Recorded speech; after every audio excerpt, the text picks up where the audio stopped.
about husband and wife, because this is the very beginning. Allah is telling us that He created all mankind.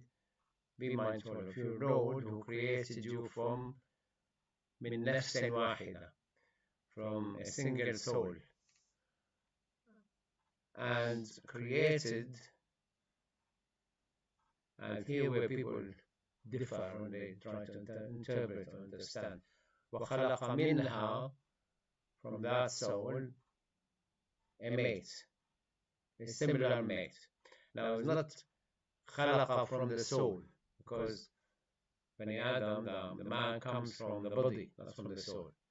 The body from the sperm from the husband and the egg from the wife, and that form the fertilized egg and start multiplying, become a baby.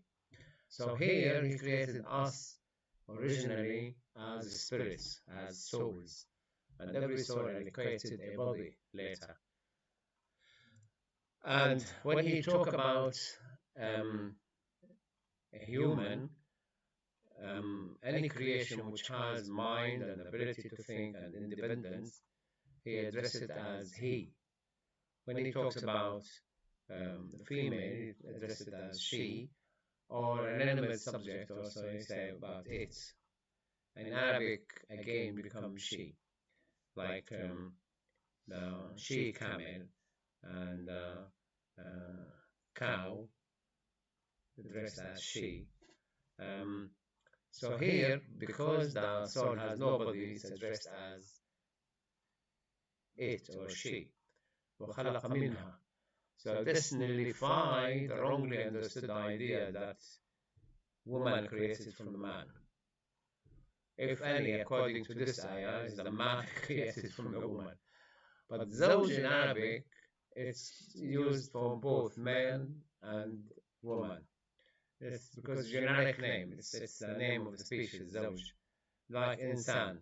Insan is the woman is insan and the man is insan. So here He created both of us from the same type of creation, which is the soul, and from both of us, Allah created, when we acquire the body and marry, He creates a lot of men and women from them, and countless men and women. And be mindful of Allah Azza wa Jal, because you will be accountable to Him. So this is the beginning of the creation, that we are created from a soul, a similar. So the soul have no gender. You don't have a soul of man and a female soul. They're both the same, soul is soul. The next ayah I chose, it's in Surah Al-Rum. And in Surah Al-Rum, Allah Azza wa Jal said, وَمِنْ آيَاتِهِ خَلْقُ السَّمَاوَاتِ وَالْأَرْضِ ومن آياته أن خلق لكم من أنفسكم أزواجا لتسكنوا إليها وجعل بينكم مودة ورحمة. So Surah Al-Rum,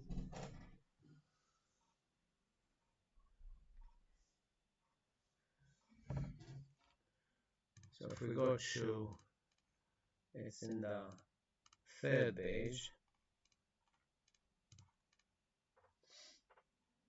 ومن آياته أن خلق لكم من أنفسكم. Again, Allah created for you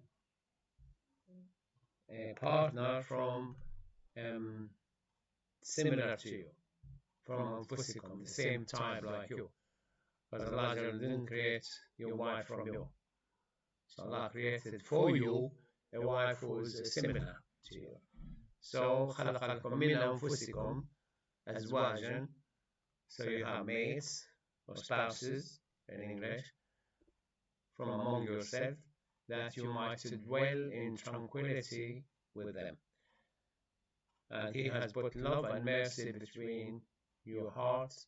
Verily Allah, verily in that are signs for those who reflect. So when you come, this ayah is loved by the imams who hold the nikah. They quote this ayah because here the ayah is it's Allah's choice to your wife. This is why we have our Muslim ladies, they know, they try to introduce, they think the best man for the best woman, but they don't blend together. They don't like each other. I had personal experience when my son Marwan finished university. A friend of mine, he had his daughter. Probably would have been the best wife for him, but they didn't match. They're both educated. They're both intelligent. They both belong to good family and things, but they didn't blend. They were not compatible. And then she married, and she has her life, and he married, and but it was the choice of her father actually phoned me and says, "Your son, came to marry." I said, "Still younger," and things. And then they got engaged, and they um, it happened that my family went to Syria, and they were in Syria, and they met in Damascus as well.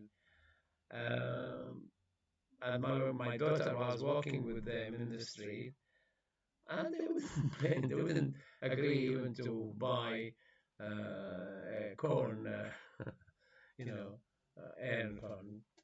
Um, but then she wrote him an email saying we're not compatible. But it seems a choice of Allah. Imam Sharawi used to say, it's written in the forehead of the girls, um, keep away from me because I'm not your future husband, your future wife. So keep away from me, I'm not your future wife.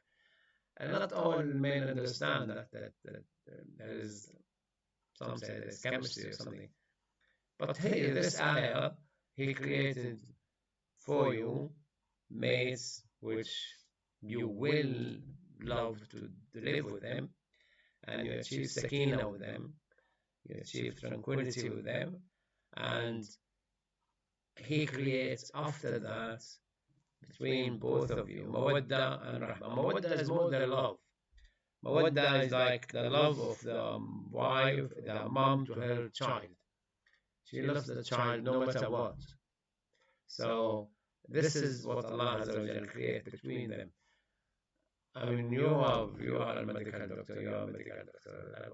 What are you? Are you software engineer? Yeah.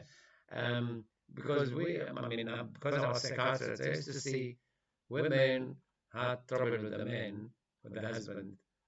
Why in hell you chose him? Just they choose the wrong one, but they why don't you? If he's full of problems and things, why don't you divorce him? They choose him and they will not divorce him, and they like yes, he's fine in one way or another. So mawadda will love each other regardless what's the shortcoming of each other, and that mawadda more than love is more than pain love, and rahma, mercy. And subhanallah, I was talking to my wife, you will probably not see the mercy until you are really ill, or really broke, or really have difficulties. Become like really merciful towards the husband or really towards the wife. And I have seen really devoted wives to husband, regardless whether they believe or not. I mean, we had many times wives come to the ward and they clean the husband and do everything like why the nurses wouldn't do the job, but the wife would do. So the mercy, Allah will create the mercy between them. So this is one of the ayah which is Allah Azza wa Jal is hatem there. So this is the second ayah I chose. It's actually this is the third ayah. The second ayah in Surah Al-Nahl, similar to the ayah in Surah An-Nisa, which is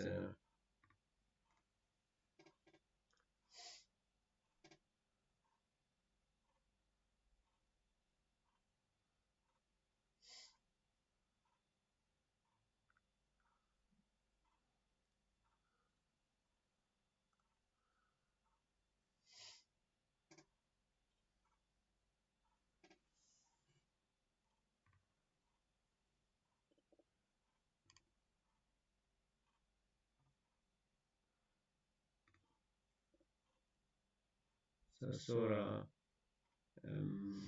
16.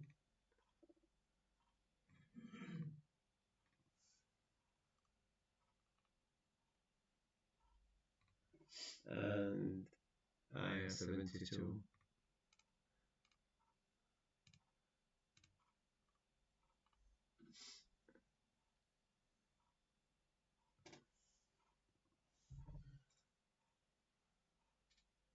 والله جعل لكم من أنفسكم أزواجا وجعل لكم من أزواجكم بنين وحفدا.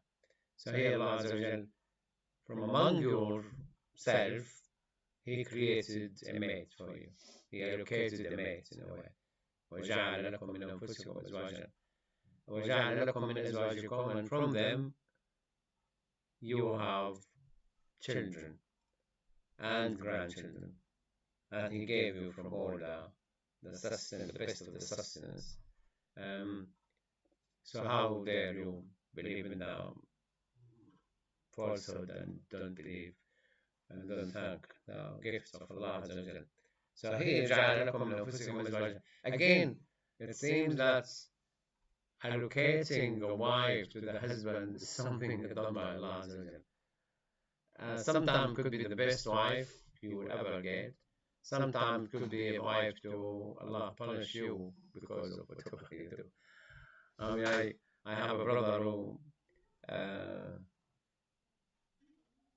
when I was living in Damascus in Syria, opposite to us there were a house where there were 2 or 3 girls match my age, and they tried to hello whatever. And then one of them noticed I'm really a religious person. So one starts sitting in the balcony with the Quran reading Quran. So I didn't fall. And I was thinking of my medical school finishing and work and this. But my brother, he fell. He fell victim, or lucky or unlucky. But then, his mom said, no, it's not suitable for you. I met him, I said, not suitable for you. And many told him. But then he ended marrying her, and then he died, Allah he ended marrying her. And when I went to when I started going to Syria and invited me to his house, and I assessed the whole situation, and she had seemed to be had mental illness or something. So I said to him, "You really need to leave her. She's not going to make your life but worse and worse and worse." Eventually, he left her, and he married the teacher, and he lived 10 years really happy husband. And but unfortunately she had a cancer and she died. And anyway, but it could be like a phase. Allah punish you with the wrong wife or reward you from the beginning. But it seems that Allah will make the choice for you. Yeah. Me from the previous, I was just trying to refresh my memory about the word mawadda. Yeah. Means in the dictionary when you actually search it, it doesn't come up as like love. Yeah, affection. So it's more affection. Yeah. To want something, to wish something.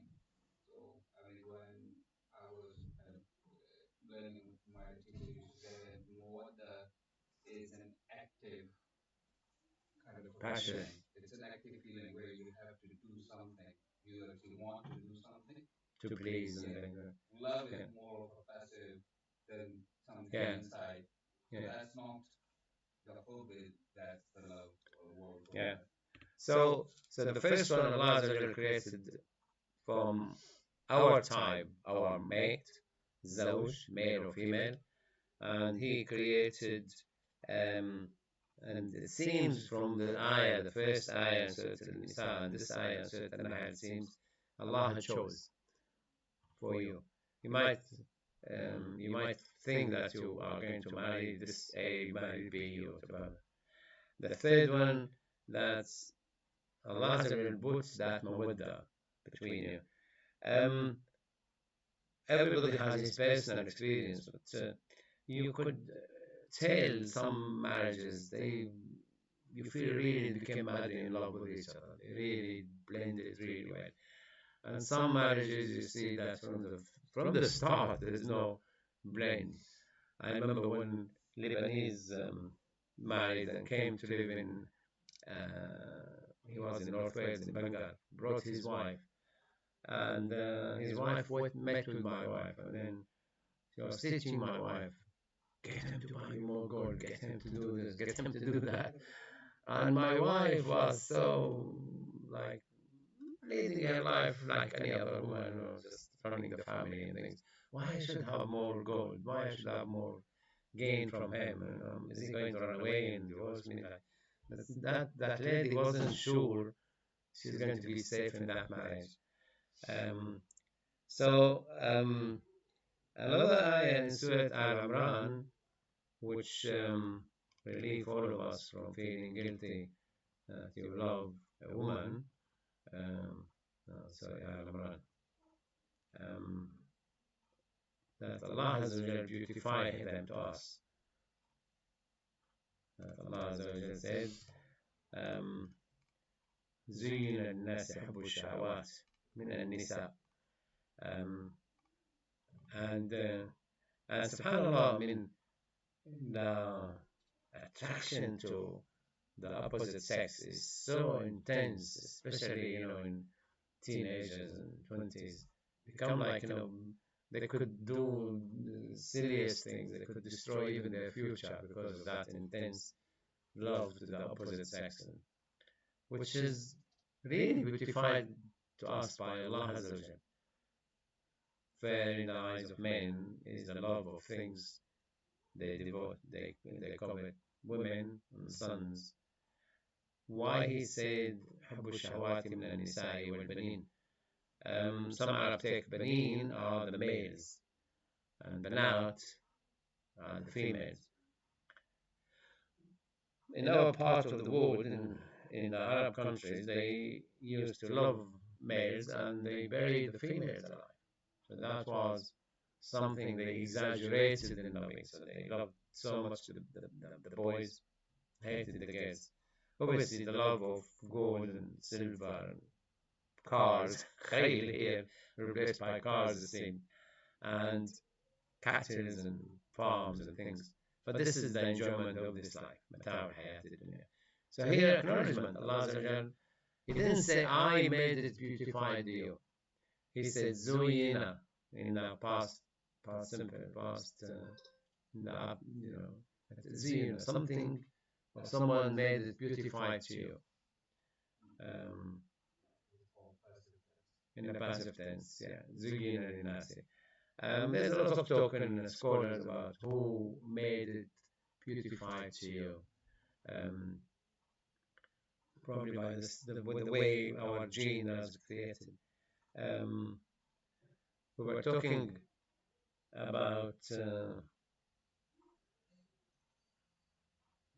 fertility rate in Britain, and I asked Gemini, because in the Office of National Statistics, they said, when I started looking at it, it was the reproduction rate was 1.79 or 676.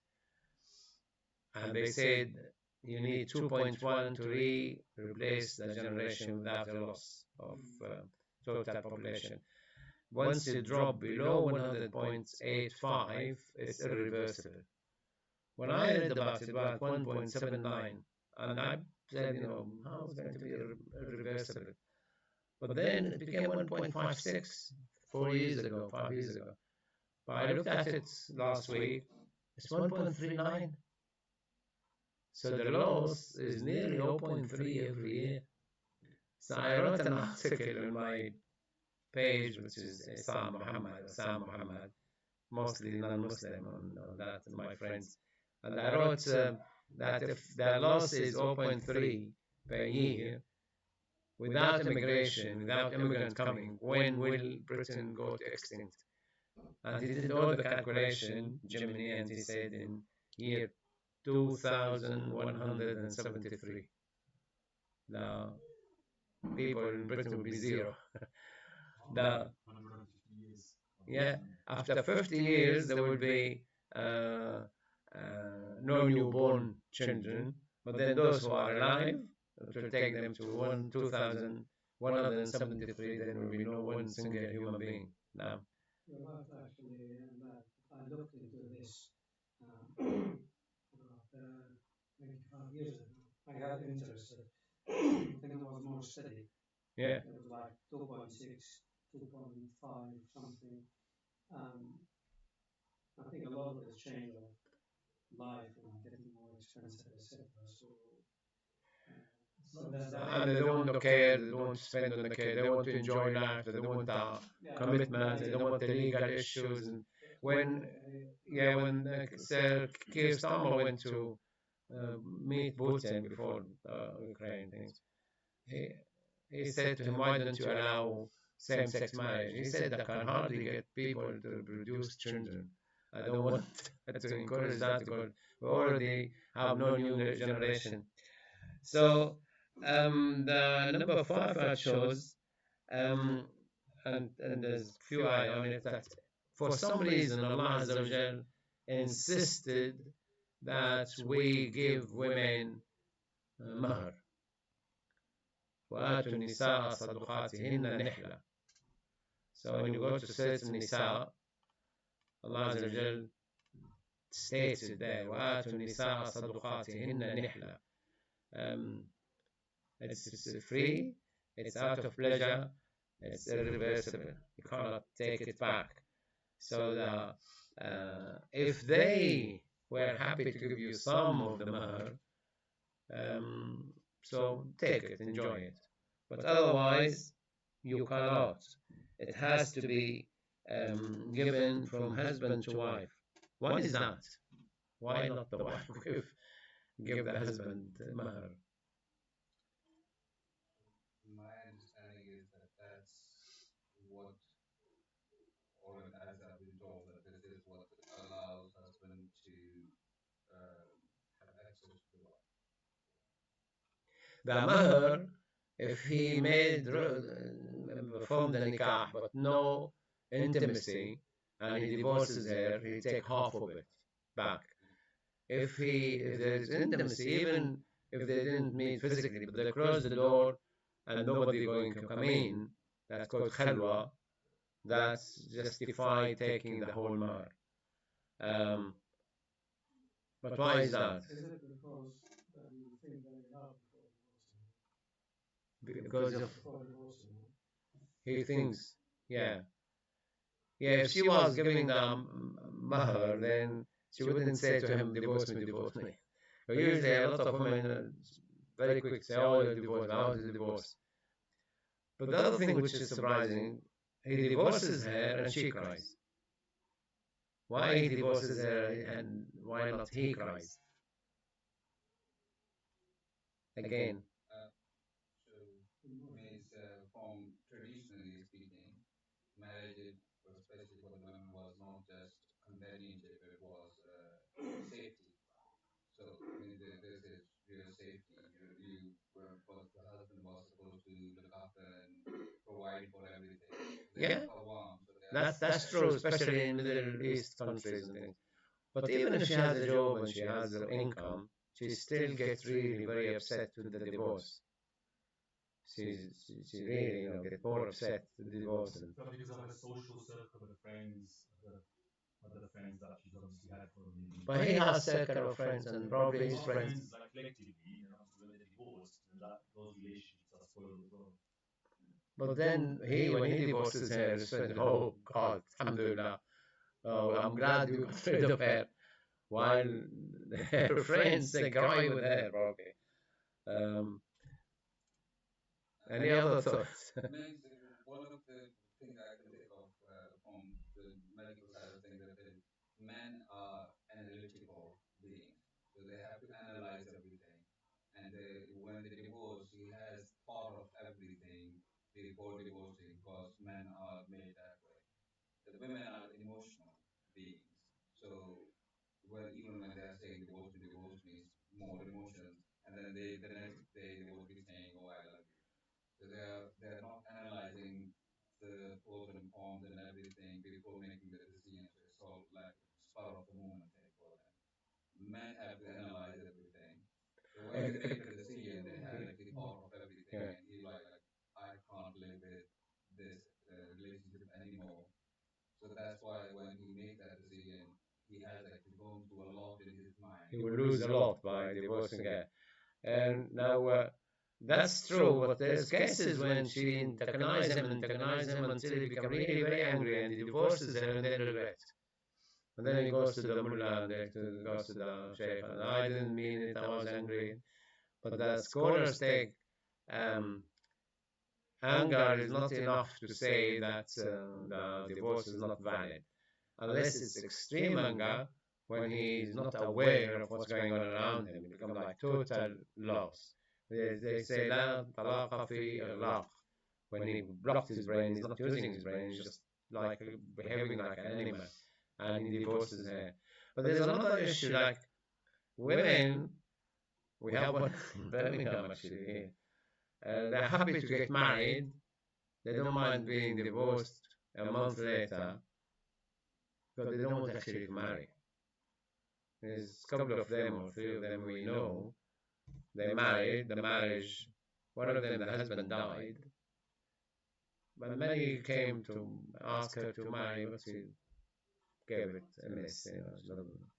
So like they won't have a tick. Are you married? Are you married? Yes, a tick. Why you divorced? Oh, he was awful, whatever.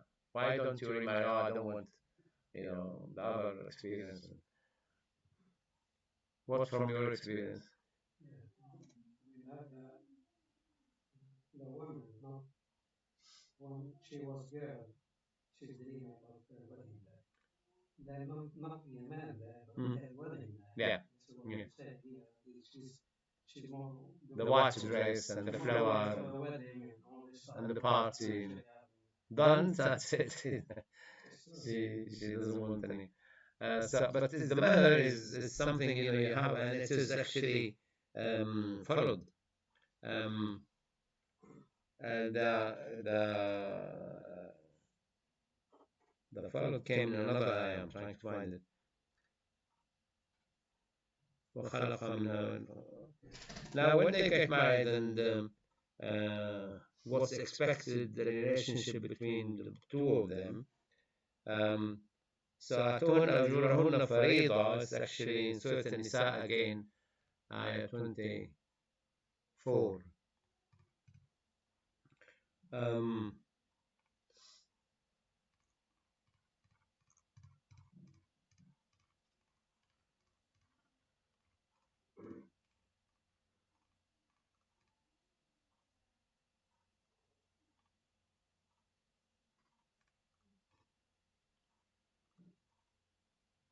Yeah. فما استمتعتم به منهن, when you get married, and Allah is saying like the mahr here is like paying for the enjoyment you get. فما استمتعتم به منهن فآتوهن أجورهن فريضة. And here أجورهن mean the mahr, the marriage gift. What he said in English.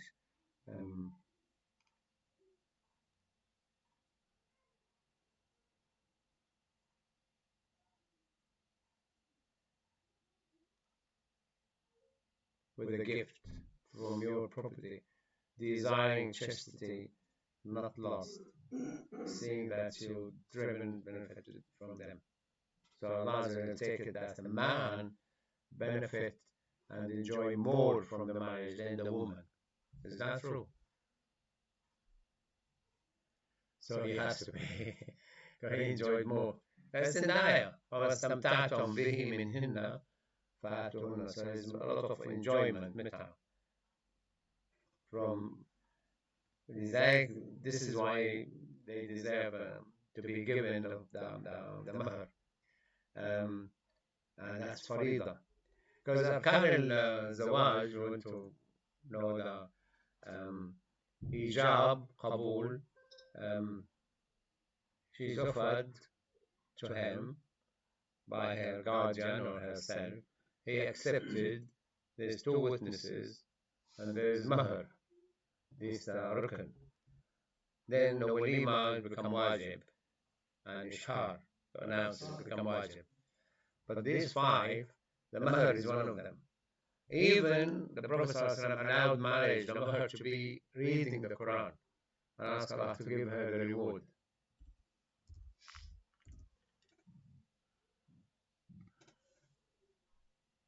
وإن أردتم استبدال زوج مكان زوج وآتيتم إحداهن قنطارا,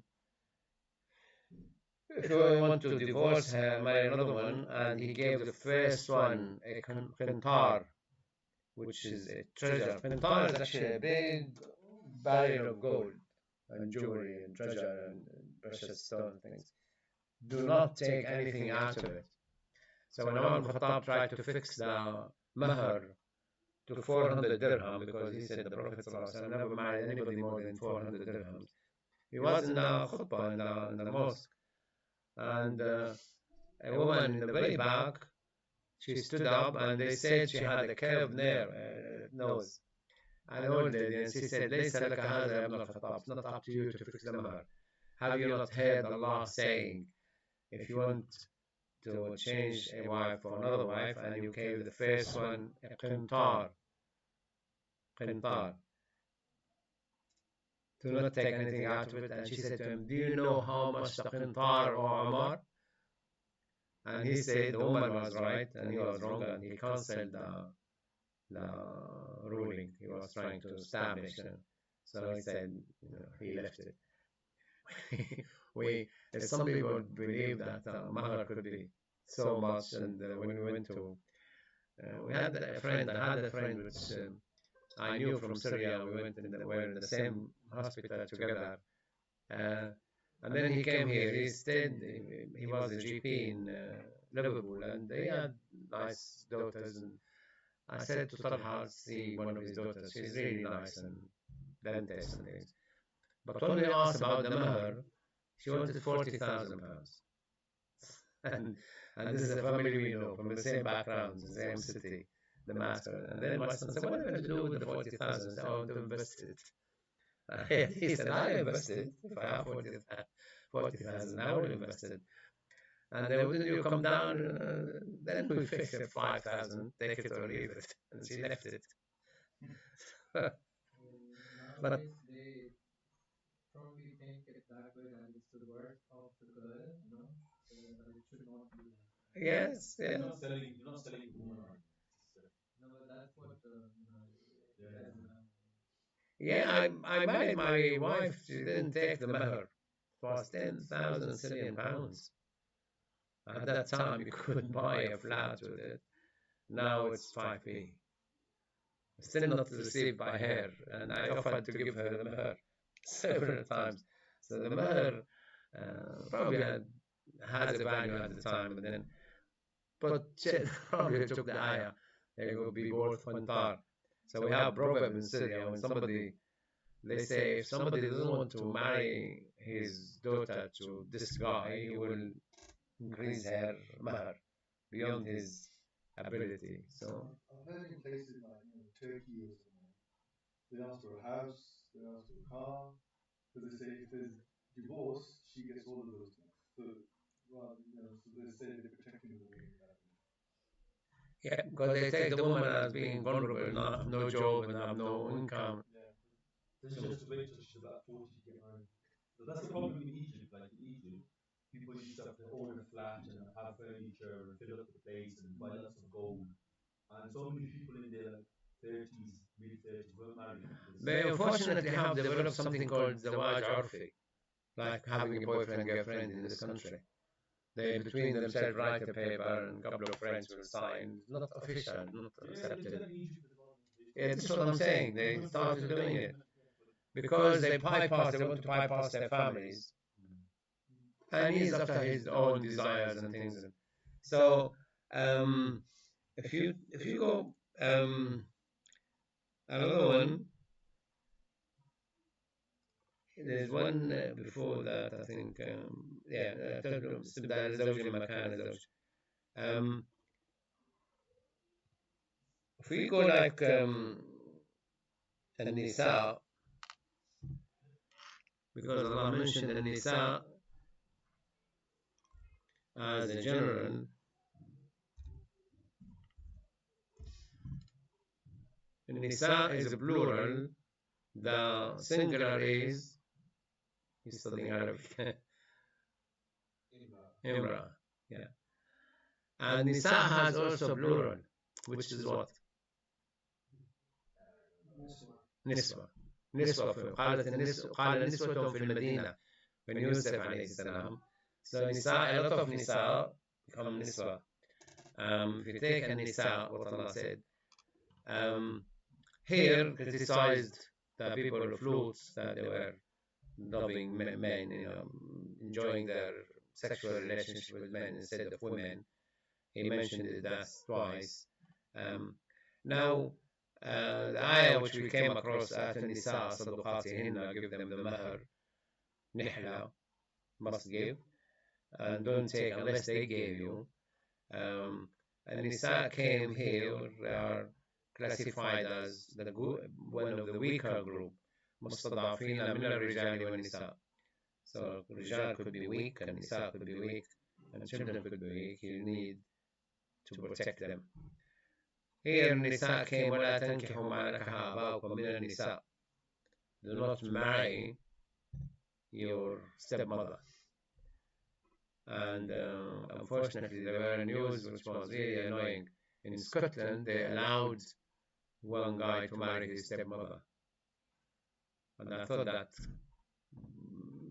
banned in Christianity, isn't it? The bypassed Christianity, they allowed him. She looked after him as a child and then he married her legally, which is obviously haram in Islam. Here يعني نساء النبي لستن كأحد من النساء.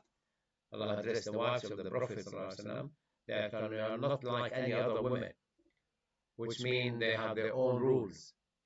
And that has implication because they have to talk to people from behind veil, behind walls, behind doors. And when they used to move inside a tent, a room on the called hodges, the hodaj, on a room on the camel. They go from A to B. But some women took it as you have to cover your face. This is where the niqab came from. They tried to copy the wives of the Prophet, but they are not. They're supposed not, but they are not like them. They are not like any other women. If you commit a sin, you will be punished twice. If you make a good deed, you will be rewarded twice. Here, they asked the Prophet ﷺ about women who they look after, because there are more people looking after orphans. Obviously, in this country, they try to vet the adopting couple before they hand them. But there, in the Arab area, there used to be, he looked after an orphan, and when she grow older and become like, if she is beautiful, he want to marry her. And he give her just few pence and pennies and things. He doesn't give her what she is worth. If she is not pretty, he get her married to someone else. So they don't give them what they're supposed to have, and they want to marry them. So Allah will ban that. They make advantage of being their wali. He is the father replacement. So he make advantage of him being her wali to marry her to himself. But they don't give them what they're worth. How do you know what they're worth? How would you know? Should we give her in India, Pakistan, 2,000 average? Mahr? No, it's not fixed. Not fixed. Not fixed. It depends on who is marrying. It's the worth of the husband. It's normally gold there. And the average? Don't know. Yeah, it's a lot of times it's depend on how much the worth of the husband is. If he's very rich, he will give a lot of money. Yeah, in this ayah, when you go to the scholars, they will say they will look into girls of hair similar to her, similar age, similar beauty, similar education, similar background, and how much that girl take as a mahr. So if he wants to marry her, he has to pay her equal amount of money like her peer group. So this is, they always use that as a peer group, because sometimes they agree, even in the normal condition, not orphans, they agree to marry. What about the marriage? Okay, we'll decide later. And they don't decide, and they do like a nikah and they divorce. So when they divorce, when there is no nominated mahar, no arrangement, they go to um, women who are similar to them. Um, Here, when the Prophet ﷺ was allowed to marry as many as he wants, and if a woman give herself to in marriage to the Prophet, he will accept her. Then in the 3 years before he died, or 2 years before he died, Allah banned him from marrying women. He said, لا يحل لك النساء من بعد. So for him, even if he um, liked them, and even if he divorced all his wives, he cannot marry a new one anymore. That's it. And subhanAllah, we don't really know why, but Allah had special rules for the Prophet ﷺ. First, he can marry as many, but then there were a time when he can't marry anymore. Even if they all die, you can't marry anymore. And subhanAllah, people don't know that. They don't mention it. They mention, oh, the Prophet married, the Prophet also. To me, to my understanding, the Prophet ﷺ was, in a way, is like a man came from Jannah, used to stay a couple of months without food or drink. He used to see behind him, like seeing in front of him. He used to walk, no shadows. No. And then he was so powerful, and he was allowed, like in Jannah, we allowed 70 women. Probably Allah treated him in this earth as if he's in Jannah. You can marry. But before he died, that was brought back. That's this ayah, وَلَن تَسْتَطِيعُوا أَن تَعْدِلُوا بَيْنَ النِّسَاءِ وَلَوْ حَرَصْتُمْ. And that response is in the same surah, certain Nisa. At the beginning, when we looked into certain Nisa, the fourth ayah, وَآتُوا النِّسَاءَ وَإِنْ خِفْتُمْ أَلَّا تُقْسِطُوا فِي الْيَتَامَى, because they were after marrying, like we came across, like orphans, because they can't take them cheap. Could be he's her wali, he's her guardian, they can't take her cheap for little money. And no, we need to marry. So it's not because she's orphan, not because she's cheap, but because I want to get married. Allah said, there's plenty of fish in the sea. That's basically what's the ayah. If you want to marry, marry 2, 3, or 4. But if you cannot be just, stick to one. And why you stick to one? ذَلِكَ أَدْنَى أَلَّا تَعُولُوا. Now, ta'ulu, it has in Qurtubi, he gave it 14 meanings. One of them, you can't be just between them. But one of them, that you wouldn't end having too many children you can't look after. When we are talking about medical ethics, this is the ayah we used to use. That you are allowed to plan your family and use contraception because أدنى ألا تعولوا. So we didn't have too many children and you can't look after them. I hear mourning in Syria. Oh, it's too expensive and costs so much to buy the food and drink and the meat and the chicken, whatever. Why do you have 8 children? My own nephew has 5 children, and he says his income is not as, but why you had 5 children? Didn't you read the ayah in Surah Al-Nisa? Yeah.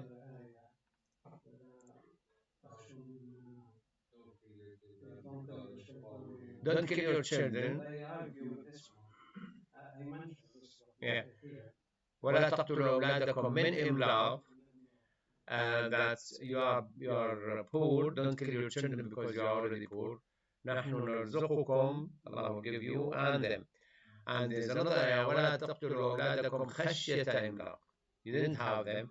You don't want to have children, and you do the abortion because you will be loaded with a lot of costs. نحن نرزقهم. Allah will give them first. وإياكم. But that's because Allah knows they were killing the children for probably other reasons. But the children formed. We're talking here children who are not formed yet. There's no fertilization. There is no,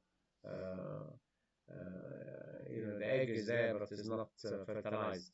So that's not killing. You need to kill the child who is formed already, especially the one who have the sperm in it, the soul in it. So, so here said there's plenty of fish in the sea, but doesn't mean that you marry 2 or 3 or 4. And this is why he came back with the ayah there, ولن تستطيعوا أن تعدلوا بين النساء ولو حرصتم. ولن تستطيعوا. You will never be able to be totally just between you women. If you have 2 wives, it's impossible because each one has its own needs and own ability, and even identical homes will be still. And still, you have to be here one day and there one day, so you can't be in both at the same time. So don't don't swift go towards one and leave the other one hanged around, and she's married but she doesn't see you at all. When you talk about النساء here, قواعد من النساء الذين لا يرجون نكاحا فليس عليهم. Now here, this ayah that they don't have to be so strict with the hijab, with the modesty dressing, and I didn't actually understand why this ayah came. I didn't see in Syria that old women take off the hijab.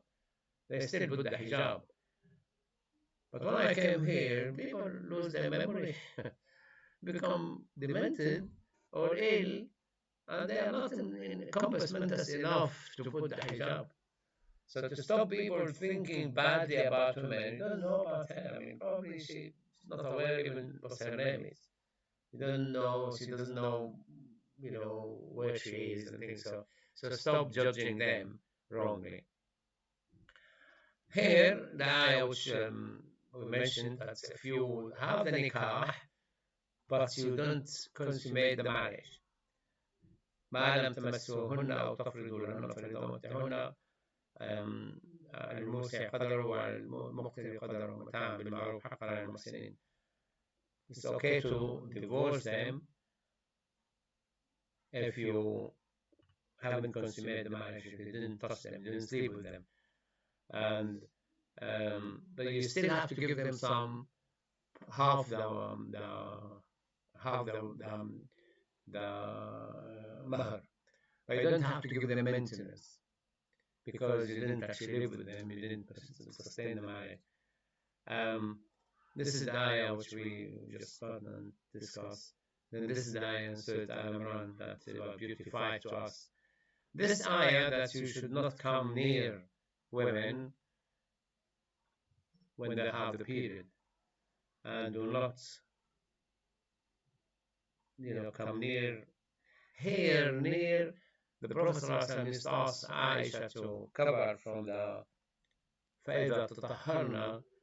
So here emphasis until they clean, they finish the period, and if they have them, ghusl, then you can sleep with them.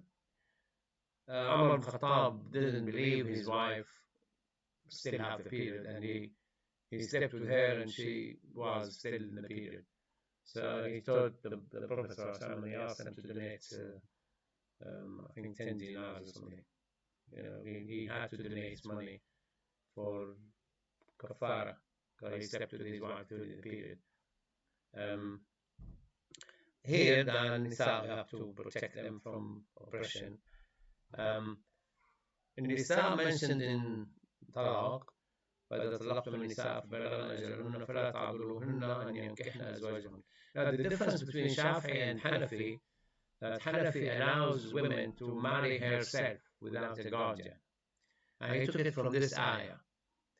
He took it from this ayah that they, but here the ayah, the Shafi'i say that's the second time. The first marriage has to be the guardian. The second time, she can marry herself to her husband. But Hanafi said Allah gave them the right to marry themselves to the husband. I had a brother who was a doctor in Saudi hospital in Hartland. He took me to his friends. His friend from Libya, and he divorced his wife, and then he wanted to marry her again. Now, divorce the first 3 months, and you can marry her at any time. Come back to her. You don't need any contract. You don't need any mahar. You don't need witnesses. But if the 3 months pass, you become like something called Bainuna Sura. You can't marry her unless you have a nikah, and you have to pay a mahar, and you have to have 2 witnesses. So when she wanted to marry him, remarry him again, her family objected, and her family were. Um, we tried to talk to her father, but her father was in Umrah, so we couldn't contact him. We couldn't speak to her brothers and sisters. So I took this ayah that she is now she was married to him, still living in the house, and they still have children, and they want to remarry each other. So we had the nikah and the mahr, and we were witnesses. My step was a witness, and Dr. Khalid was a witness. And he told me a year later, he said, "There's so much successful marriage now. They are not like, anything like when they were before. It seems that when they divorced and there were chance her father will not agree to marry her to him back again. And I quoted this ayah and I said, no, you can. She can marry her to herself to him. And here Allah said, فَلَا تَعْضُلُهُنَّ. Do not use your muscles as a father to stop her marrying her ex-husband if they agree to marry each other according to the known rule and norm. Um, Here talk about the women that لا يحل لهم أن ترثوا النساء كرها ولا تعذرهن لتذهبوا ببعض ما آتيتموهن. That he forces her to leave back the mother, or go without any maintenance, so he can get rid of her and take back the money. And that's haram. لا يحل لكم. So this is والمحصنات من النساء إلا ما ملكت أيمانكم كتاب الله عليكم. Now this in Surah An-Nisa, we came across this ayah that فَمَا اسْتَمْتَعْتُمْ بِهِ مِنْهُنَّ فَآتُوهُنَّ أُجُورَهُنَّ, give them the mahar. And that's continuation. We'll go to Surah An-Nisa, I think, ayah 17, because it's linked to the ayah before.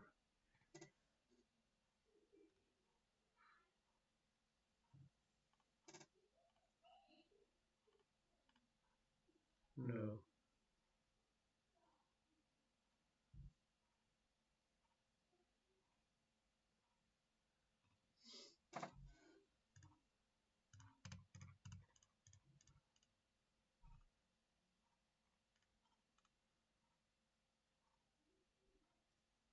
An-Nisa 19.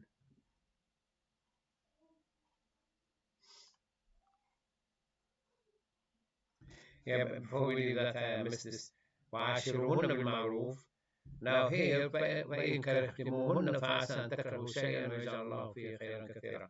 So if you hate something in your wife, Allah might make out of her a lot of goodness to you. You benefit a lot. So you might, and there's hadith to comply, you might hate a character of your wife, but you might like other characters. And if you accept the wife with a bad character, Allah might make a lot of benefit from her to you. Allah brings about through it a great deal of goodness. So you wouldn't know what goodness comes to you because you accepted the wife with that particular bad behavior. So they're using the ayah itself telling us to accept women even if they are not like perfect in every aspect.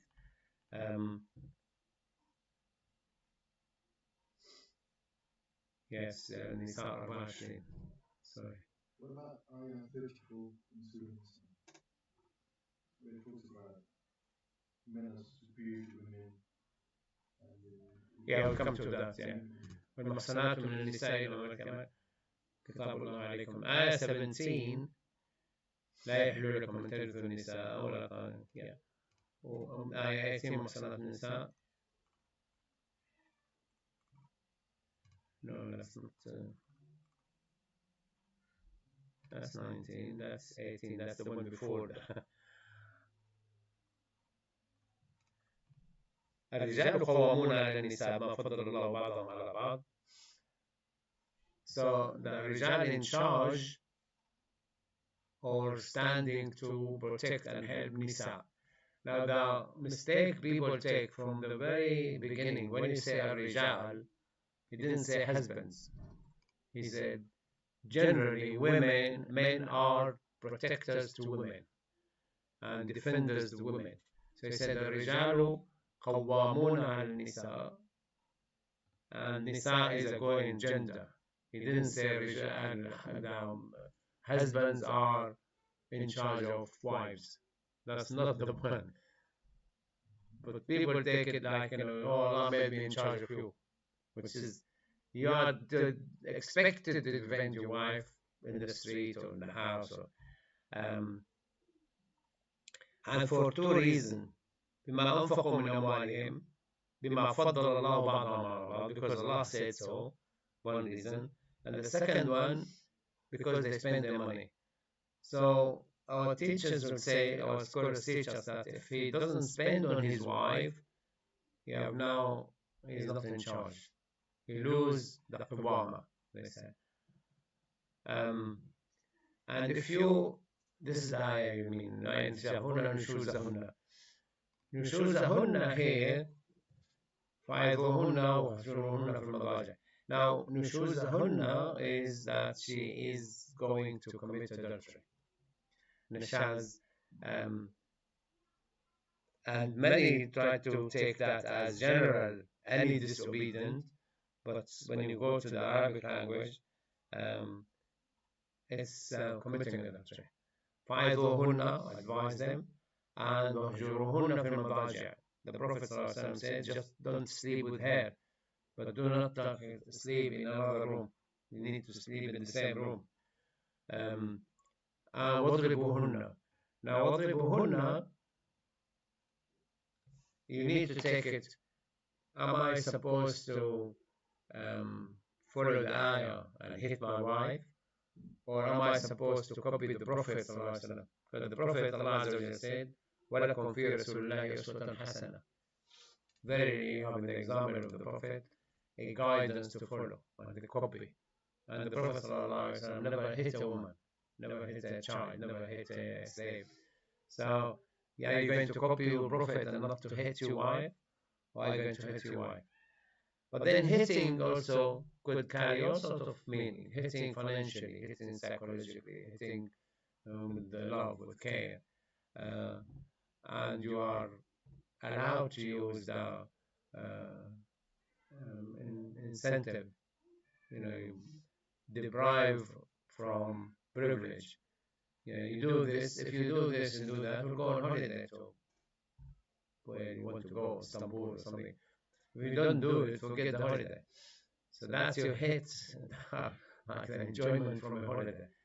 Don't take it as physical harm because the Prophet never did it. So if they obey you, you have no control over them. You don't have any right to hit them. So this is, and general again, like Rijalu in general, not the husbands. There's another hadith, just mentioned that the woman, if she doesn't agree to sleep with her husband, she will sleep overnight and the angels will curse her. But then the Prophet ﷺ didn't say he has to force her.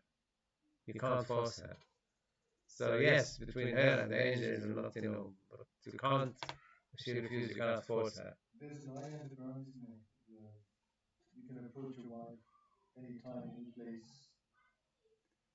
Yeah, I'll get you that. Yes. No, just saying that. I mean, most likely, although it is general words used rijal, but for the rest of the ayah, the context, it does make it husband and wife. because the rest of the context is not about general men and general women. Uh, Secondly, the teacher was telling that you can't really skip the steps. So you have to, if you go through. Yeah, usually hijrah from Madaja is enough in most cases. But you need to be careful because Araf Muhakkam in the Sharia, the known rules in the country is taken care of. So if you're living in a country which there is no way you're going to escape courts if you hit your wife, don't hit her. The Syrian who went from Syria to Sweden and to Germany, they lost the wife because they hit her. They lost the children because they hit them. You might get away doing that in Syria, but they didn't get away doing it in Germany or in Sweden. In Islam, the It's Prophet ﷺ has actually explained the Durul as well, that what Raguna, and he had the miswak in his hand, and he said that's what the if it yeah come to that, but he has to um and you can't leave any yeah. marks on her, and even the beating is not like. But that you could talk about it in Pakistan or in Egypt or Syria. Can't talk about it here, even with a stick. No, I'm saying The people who beat their wives, this is the ayah they're quoting. yeah. We So were it's beating just Yeah. them. like no, it's not about beating. It's just like when the Orientalist or somebody brings this ayah to actually smear Islam, then you can explain it that this is not actually the beating you think. It's the way it's interpreted. I mean, Yeah. Sharia, So it has multiple meanings. Prophet ﷺ has explained this ayah that it's not about, and somebody who's already committed adultery, a wife, we are talking about that wife. It's Or not to about, stop her from committing adultery. so this is not a general. If she wants to go and meet her lover and you stop her. Yeah. So it's not. Yeah. So We usually stop at 9 o'clock, so you want to stop? Or, I think if we don't want to rush it, then we can have another one. Or yeah, still a lot about. You could finally implement what you actually taught us today and see how we get on. Yeah. But in that thing, you're saying it's adultery. yeah. Because when you look at the other meanings, it doesn't mention adultery. It's just like if they don't obey you, or, you know. Here, you're taking shoes in where it's mentioned in the Quran.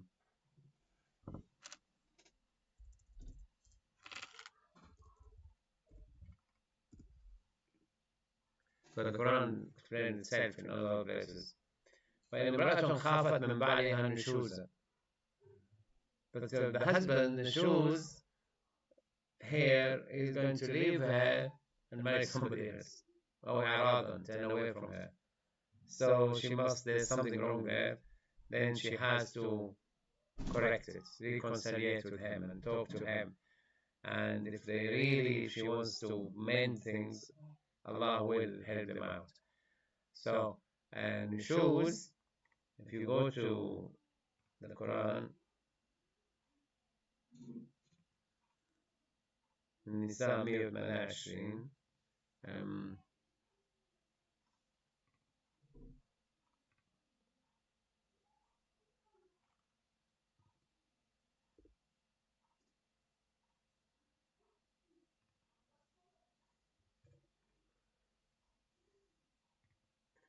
and you go to Qurtubi, say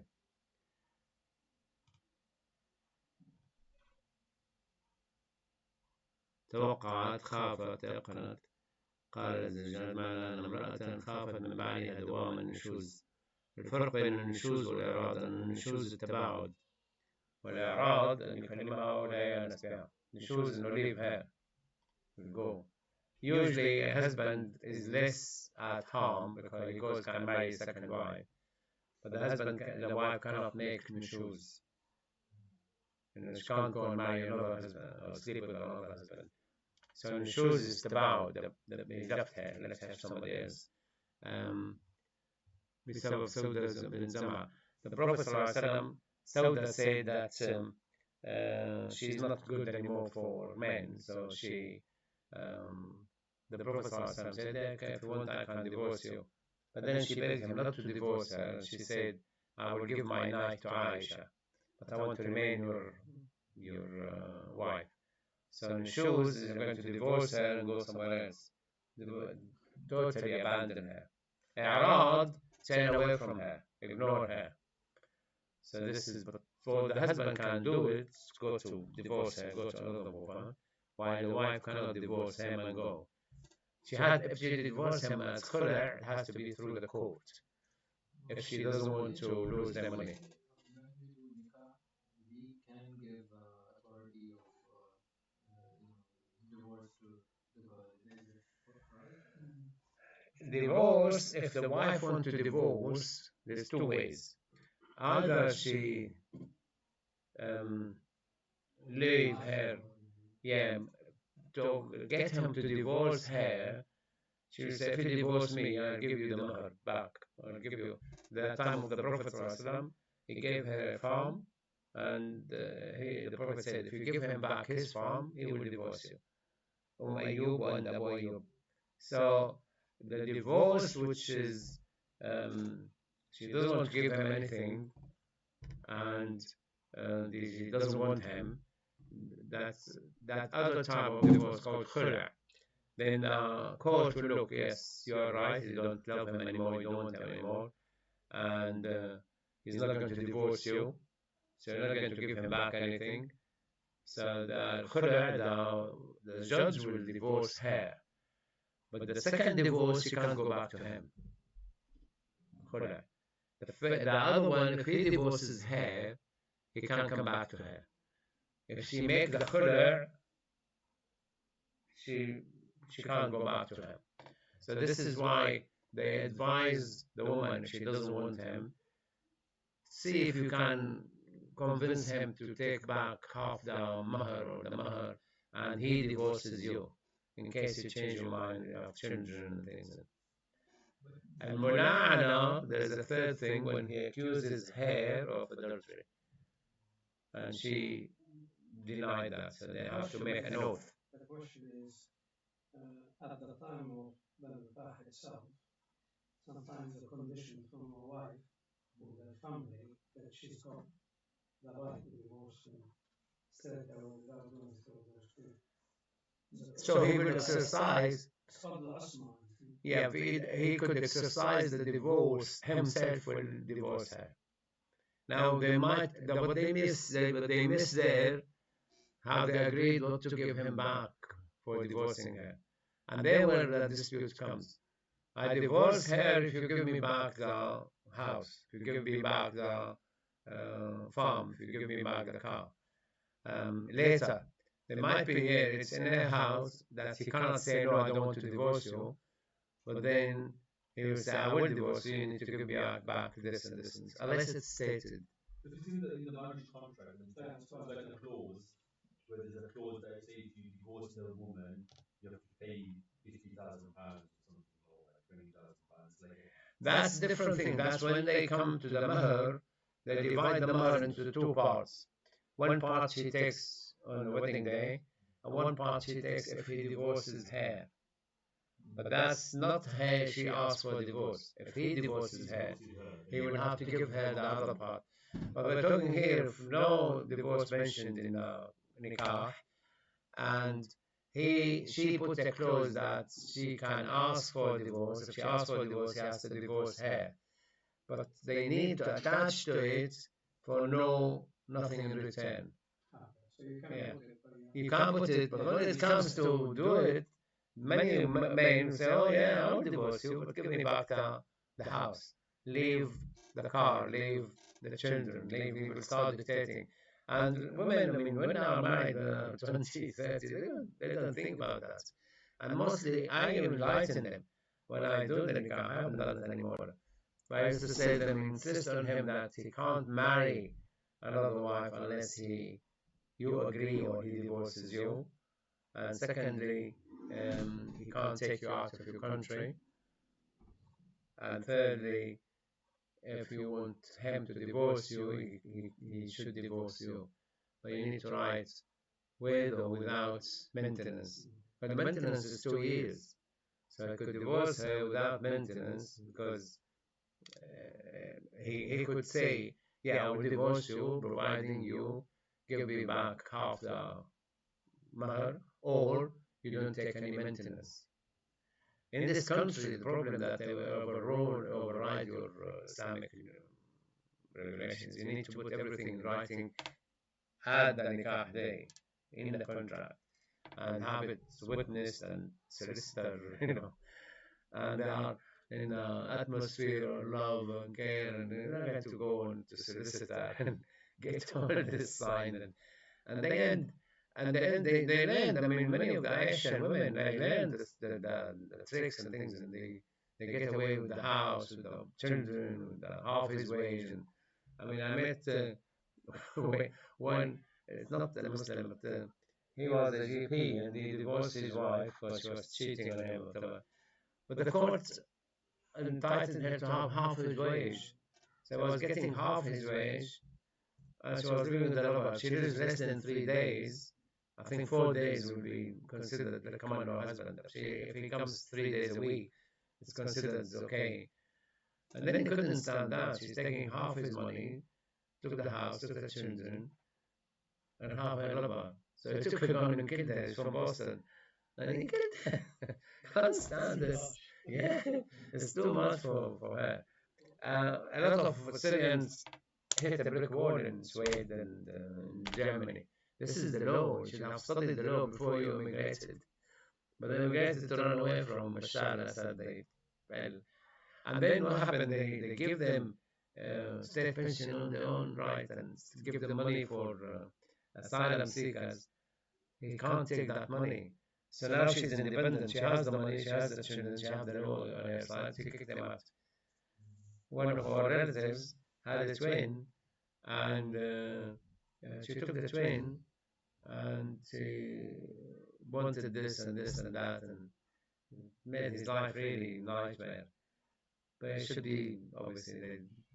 So you stand on prenuptial on what? Sorry. prenuptial agreement in this country when the man will marry a woman through the law and say, look, if you want divorce or divorce, you don't have any of my money before. Yeah, you could sign that, and you could even have the house. There's it has two names: joint tenancy or tenancy in common. So they wouldn't have your half. Tenancy in common, that it happened that we both hired this house. So you don't own my half, I don't own my yours. Joint tenancy, they both lived in this house. So one of them will take the house if they divorce. Usually the courts allocate the house to the one who have the kids and things. And they do, and then the solicitors they teach the client what to say to get the court agree and to get the court to their side. And they learn the lying, just from A to Z.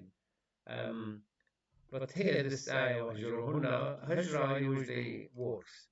Abandon her. Could be a week, 2 weeks, and right. You want it's Maghrib is actually half past or 35 past, isn't it? 35 past. Because I want to talk about the nice things, which is من صلح من أزواجكم.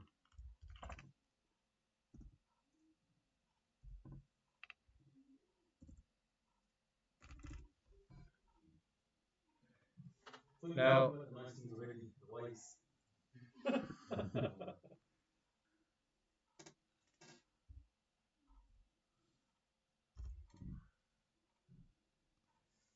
yeah, we'll do this. Like in the next life, Allah will say, through Jannata, and your wives. It's actually not your wives here. Azwajukum could be the wife or husband. Zawj could be the husband or the wife. So enter Jannah and your wives or your husbands in beauty and rejoicing. So if you don't want to go to Jannah with your wife, you need to divorce her before you die. It's like, what if you're if she's the reason you're going to Jannah? So if you divorce and then you might be in trouble afterwards. the Imam in Egypt was talking about this ayah that and Allah will raise the status of your wife to go to with you to Jannah with husband. And a guy sitting there, he said, "No, that's not correct. I don't think you understood the Quran correct. I don't think we will go to Jannah with the wives." And he was, Some people say I got my 70 year after one power. yeah. It's like when after he married his wife, he married his wife, said to her, "You're divorced, you're divorced." Why you say that? I said, because I don't want her to go with me to Jannah. It's divorce. وتذرون ما خلق لكم أيها الذين آمنوا إن من أزواجكم وأولادكم عدوا لكم. So your husband or your wife could be your enemy and your children.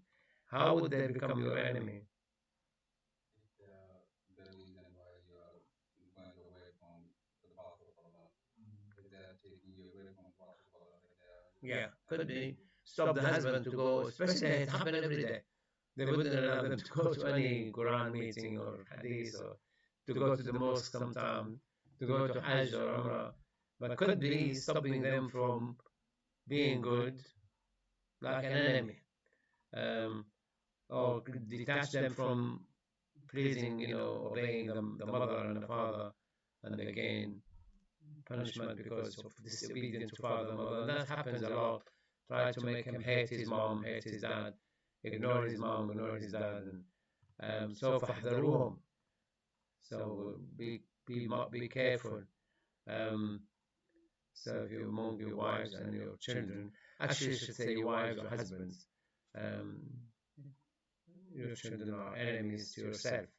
So be aware of them. But if you forgive and overlook and cover up their faults, verily Allah is open, forgiving and merciful.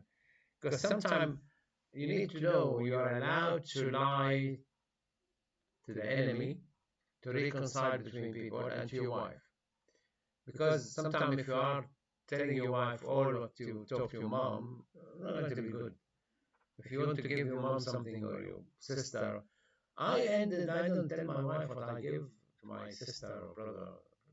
She doesn't need to know, and that will, this is the nature, the human nature that there's always some sort of antagonism between your mom and your wife. If she asks, you're allowed to. Oh, I lie. Yeah. When I got married, my wife said to me, "Tell me I'm beautiful, even lying." And I started lying from that time. So, because sometimes you're not getting to get anywhere. Whatever. No, my wife signed an agreement for I can marry second wife in 1982. I haven't, executed it, but it is there. But she put. I laminated it so it wouldn't fade away. So this is. But if you, the problem is relationship has to be handled really tactfully because they have more chromosomes than us. I mean, they have XX, we have XY. There's a quarter chromosome missing from the brain of the man. So they have all sort of ability in growth and care and things. And I found another way, which is write down all the good things you do because you forget. Wives don't forget. They will list you from the minute you met it the first time. They will tell you what shirt you were wearing, what trouser you were wearing, how was your hair, who came with you. And so, subhanAllah, yes, that's the way Allah created. And when we had our wedding, what was on the wall on the night of the wedding, well, my family put a beautiful carpet there, and she didn't like the carpet. But she didn't.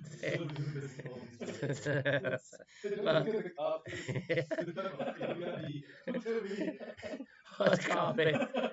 But this is life, and so you need. Well, Fatakum Channel, this is different issue here when you marry somebody from a different country. Probably it works now because they used to marry a lady from Mecca, give her the mahr and things, and she doesn't want to immigrate to Medina, so they lose the mahr. So the government compensate. They give him the mahr. So you shouldn't call your mom your mother and things. This is another one. You shouldn't love your mother and your wife more than Allah and His Messenger. أزواجكم came. ولكم نصف ما ترك أزواجكم. If you die, if she dies, you take half what she left. But if you die, she takes quarter. If there is children, she take 1/8. Now, what happened in Syria? We have a case. He wrote half the house in the name of his wife, and he died. So she had 56 and a quarter of the house. So she had the majority. And she wouldn't agree for this sale and that sale because she wanted to stay in the house. Otherwise, she has to go to a smaller flat.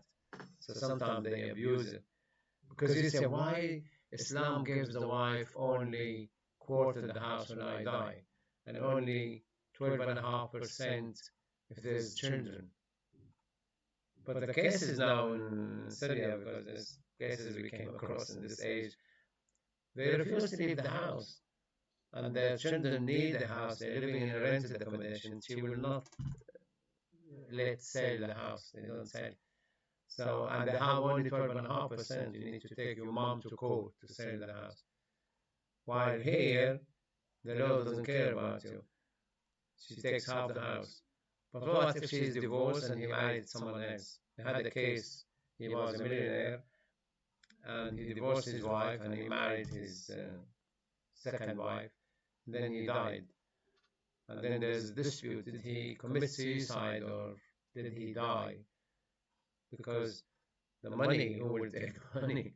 Who drove him to commit suicide? And the children tried to accuse the stepmother, and I was expert witness in that.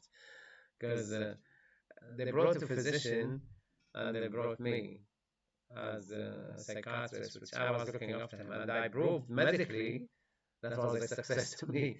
At the time, I still have the information, medical information, that he died because he mistaken some of the medications in the wrong time, and he died because of